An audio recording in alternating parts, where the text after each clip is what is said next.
Hello, we are here at the studio with some friends, and this is all part of Coalhouse's Curiouser and Curiouser Zoom room gig. So it's a little extra, and we'll tell you why it's a little bit extra. But I'm joined by some friends here you might recognise. So we've got Jamie and Steve there from Coalhouse the band, and we've got Joe Solo there from We Shall Overcome, and we've also got Jeremy Corbyn zooming in to us as well. So welcome everybody to the studio. Nice to see everybody there, and we're going to be just chatting a little bit before we see the Zoom room gig.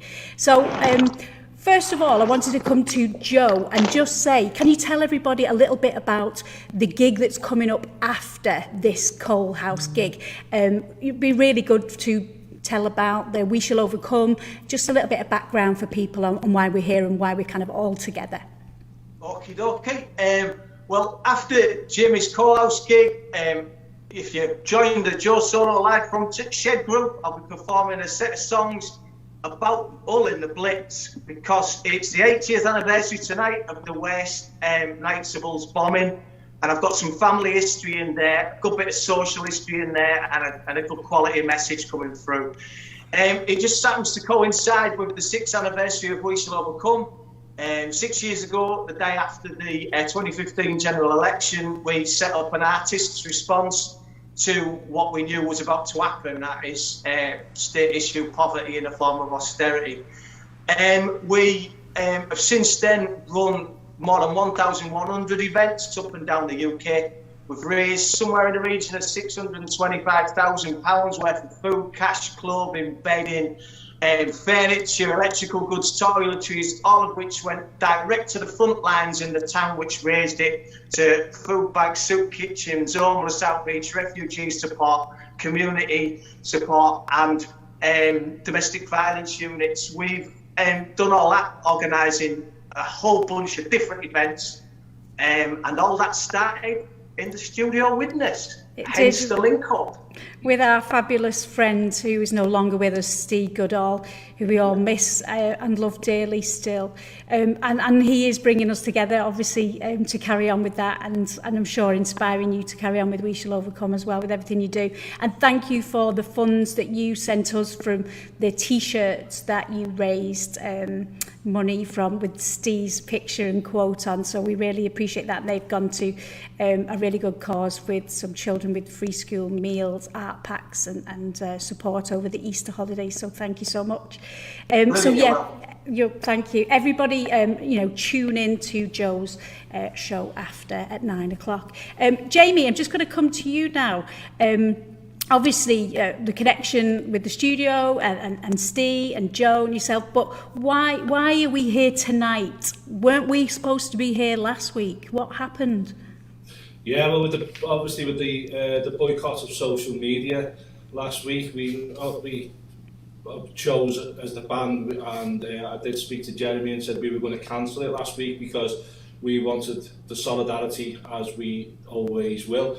So we unfortunately this week 2 of our band members can't be with us, so we did actually record a little session with the band members. Hopefully that'll get played at some point today. But as I've always said, I wanted this discussion, and I've spoken to Jeremy a number of times when we were on the NEC, when I was on the NEC, and I wanted Jeremy to see just the beautiful work that you do yourself, Louise, within the studio and the community that you did. So I'm just made up that this has happened, that Jeremy can actually speak to you and you can have that conversation. So that's the bit, basically. Thank you. Well, you did promise me, didn't you? That's the thing. You said it would happen at some point. So thank you, Jamie. So over to Jeremy now. So obviously we're a music venue, we're an arts venue. We're here in Widnes in the north, but like lots of other venues and people who work with musicians or are musicians themselves, the pandemic's really hit hard. What are your hopes for live music and grassroots venues coming out of the pandemic? What do you want to see? I think there's a huge pent-up frustration all over the country of young people practicing music on their own. I'm a patron and trustee of a local theatre group for any child that wants to join, anybody, irrespective of ability or anything else. And we've managed to keep it going as far as we can online, but they're desperate to get out and do something. And so my hopes are exactly that. And indeed, there's an independent pub at the end of my road that is a live music venue, and I really like that. And so John, who runs it, has got lots of people coming in to play and so on. So I think there's going to be a big uptake.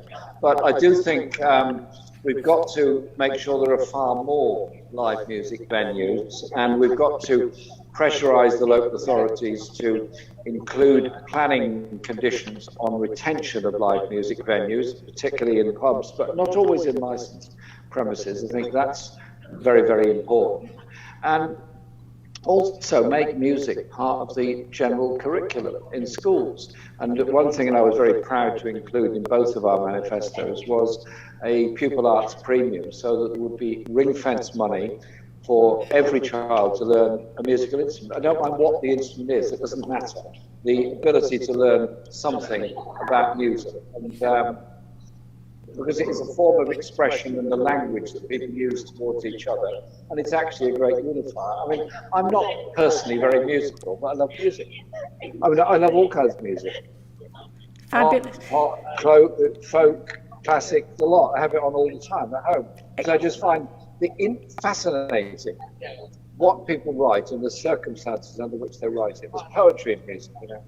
Oh, absolutely. And one of the things we've heard recently is the potential of this 50% cut to higher education funding in the arts. What do you think the impact of that will be on the creative industries and people with the art in their life and also as careers? Absolutely Devastating and stupid economically, because the creative industries are a massive employer, a massive earner, a massive exporter, which is why I've had some arguments with the government about making sure that musicians travelling across Europe are able to travel easily and perform and work there. These things are very, very important. So I think it's key that we retain all of that funding. We're not going to do it without a fight, but we're up for a fight on this.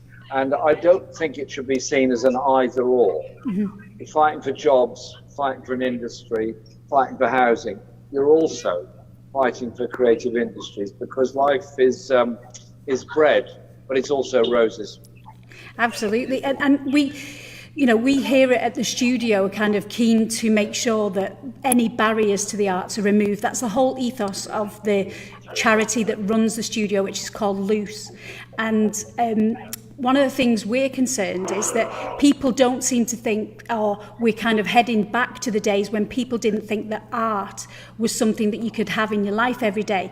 That it seems to be going back to only be affordable to the wealthy or the elite, and that we want to try and reinforce in communities that you can have art in your life every single day.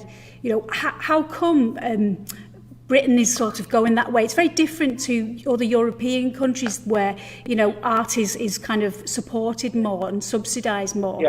Yeah. We seem to only kind of look I think of all the wonderful village festivals they have all over Spain all summer, where they have all kinds of music.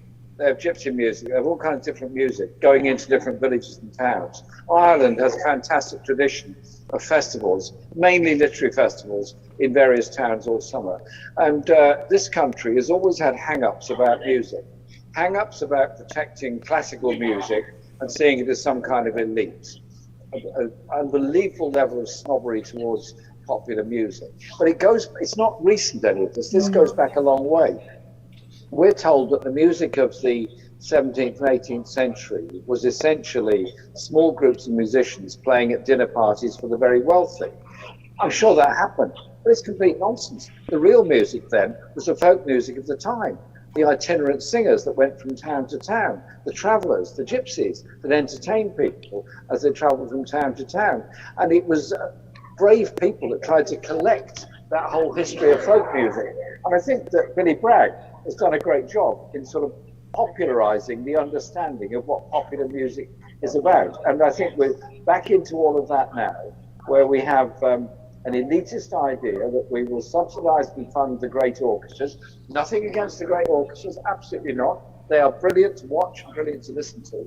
But music has got to be for everybody. And the numbers of young people I've looked to and looked after in my constituency who are in great stress, not doing terribly well in school, all kinds of problems.